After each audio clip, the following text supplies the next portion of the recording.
مدرس شغال في مدرسة ياخد فيها 1000 جنيه في الحياة الصعبة جدا جدا دي، وبيدخل كلاس قدامه 60 طالب ولا 70 طالب، ومطلوب منه انه يبقى عنده هابينس. احققها ازاي؟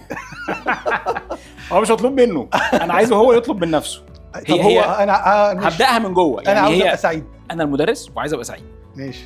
فهاخد الاربع خطوات دي مع بعض. اول حاجه انا بقول enjoy your business، احاول انجوي الحاجه اللي بعملها في الوقت الحالي، فهطلع منها اي حاجه حلوه. هو انت كما تفكر. صح.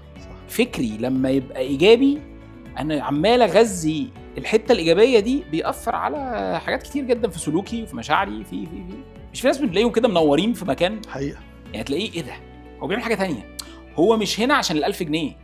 يبداوا يتخيلوا كده. اكيد المدارس اللي بتدفع 1000 جنيه دي هتلاقي فيها مدرس فعلا مختلف، منور ومختلف ومبسوط وبيشتغل والعيال بتحبه مختلف. If you enjoy more you can work more. If you work more you may achieve more. If you achieve more you will gain more. If you gain more you will enjoy more.